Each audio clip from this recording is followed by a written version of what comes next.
Buat apa kita mendukung orang yang tidak punya nyali? Udah nggak punya nyali, nggak punya gagasan, kita nggak mau.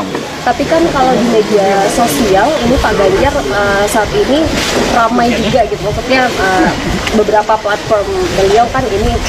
Nah, saya yakin Mas Ganjar itu ke depan ingin menjadi presidennya YouTube Indonesia, tidak menjadi presiden Republik Indonesia. Kalau soal kreasi, konten kreasi, wah top Ganjar. Mungkin di situ kali ininya tuh cocoknya Mas Ganjar.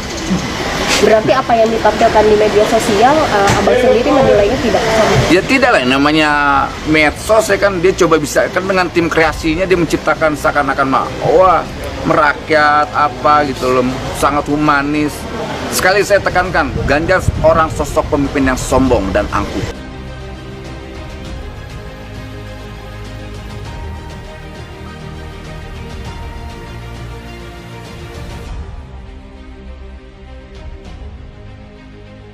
Kenapa seorang tokoh tidak bisa moving forward, tidak bisa terus mengerek atau membawa masanya? Karena tadi politik saling sandra yang merupakan politik politik kotor, politik purba di Indonesia ini. Karena perilaku oligarki atau perilaku orang-orang yang berkuasa itu tidak mau ada yang namanya sirkulasi elit dengan cara yang beradab dan demokratis, tetapi bagaimana caranya mematikan kaki-kaki para pesaing di tahap awal ya.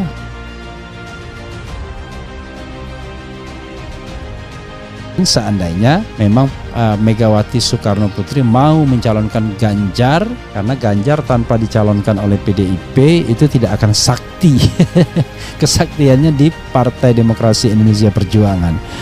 Walaupun isu yang berkembang PDIP tidak begitu suka kalau Ganjar yang maju, karena ada alasan-alasan yang tentu tidak elok kalau diungkapkan.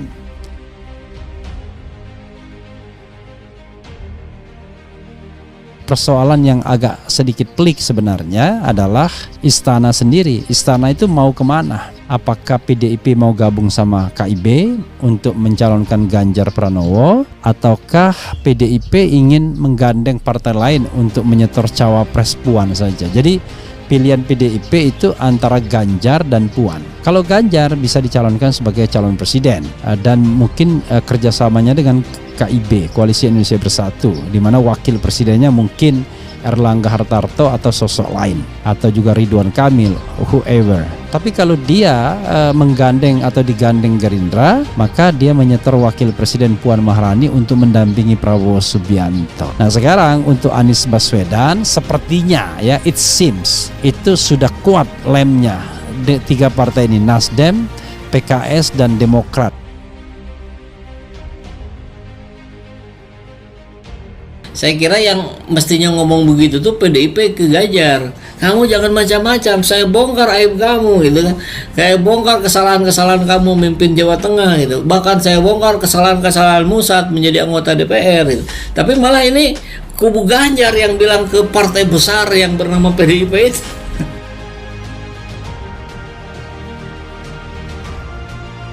Hari ini pertanyaannya apakah benar Ganjar mau nyapres gitu kan, itu tidak terjawab sampai detik ini. Kedua, kita tidak melihat Ganjar itu punya gagasan besar buat bangsa ini. Jadi kita bingung aja sampai detik ini mau ngawal apanya dari Ganjar. Kita ini kan aktivis ya, aktivis yang mau apa yang kita harapkan dari Ganjar itu ada sebuah gagasan tentang Indonesia ini ke depan, mimpi tentang Indonesia. Nah kalau Ganjar kan yang dilarang oleh partai kan bermanuver, bermimpi kan tidak dilarang. Menyampaikan gagasan buat Indonesia ini kan tidak dilarang. Nah itu kita tidak temuin sampai detik ini, selama hampir 2 tahun lebih lah ya, dalam saya mendukung Mas Ganjar. Dan itu itu menjadi beban buat kawan-kawan. Ngapain kita seperti menendang bola di tengah angin yang nggak ada artinya gitu loh.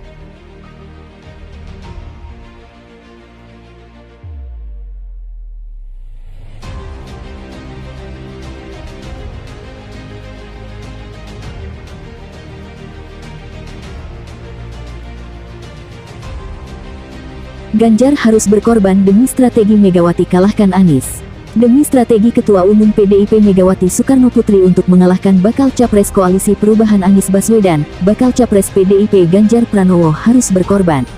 Pasalnya menurut aktivis hak asasi manusia, HAM, Natalius Pigai, PDIP lebih berpotensi menang melawan Anies Baswedan jika Megawati menjadikan Ganjar Pranowo calon wakil presiden cawapres Prabowo Subianto. Prabowo Presiden, Ganjar Wapres. Ibu Mega calonkan Ganjar itu wajar karena wibawa partai. Tapi Mega itu realistis, tidak banyak sambutan meriah di daerah-daerah termasuk Manado yang gubernurnya PDIP tapi yang hadir 200-an orang, tutur Natalius Pigai dikutip Newsworthy dari akun Twitter pribadi miliknya, Jumat 26/5. Meskipun demikian, Natalius Pigai mengatakan duet pasangan presiden dan wakil presiden yang ia sebutkan itu tetap tak mudah jika melawan sosok Anies. Hal ini diklaim Natalius Pigai lantaran dirinya mengaku mengetahui dan dekat. Tidak mudah lawan Anies. Saya tahu karena saya dekat mereka. Survei-survei itu tipu, tandas Natalius Pigai.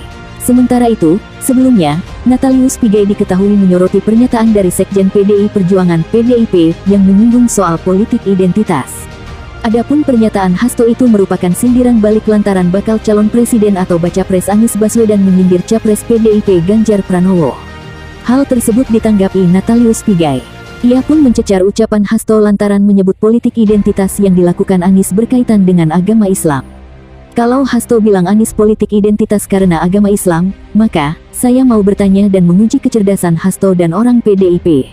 PDIP selalu mendukung capres dari Pulau Jawa khususnya Jawa Tengah, apakah itu bukan politik identitas? Silakan jawab, tutur Natalius Pigai. Sebut Anies Baswedan sukar dikalahkan di Pilpres 2024, Natalius Pigai blak-blakan sentil PDIP.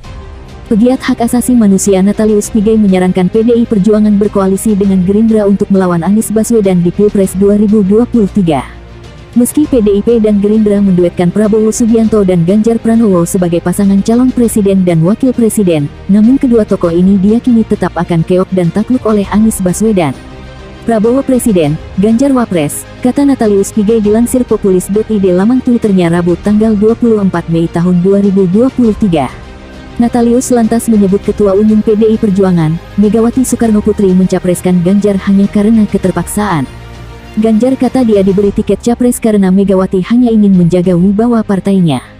Ibu Mega calonkan Ganjar itu wajar karena wibawa partai, tuturnya. Natalius melanjutkan, Megawati adalah orang yang realistis, dia sebenarnya sudah tahu peluang kemenangan Ganjar pada Pilpres kali ini sangat tipis, sebab pencapresan Ganjar kata dia mendapat tanggapan biasa-biasa saja di sejumlah daerah yang menjadi basis PDI Perjuangan. Tapi Mega itu realistis, tidak banyak sambutan meriah di daerah-daerah termasuk Manado yang gubernurnya PDIP tapi yang hadir 200-an orang, jelasnya. Natalius kemudian menyinggung sejumlah hasil survei capres yang dirilis belakangan ini, di mana sejumlah lembaga menempatkan Anies Baswedan selalu berada di posisi buntut, sedangkan Ganjar Pranowo dan Prabowo Subianto selalu bergantian memuncaki hasil survei.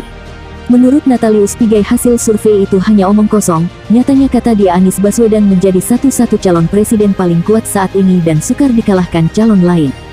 Tidak mudah lawan Anies, saya tahu karena saya dekat mereka. Survei-survei itu tipu, pungkasnya.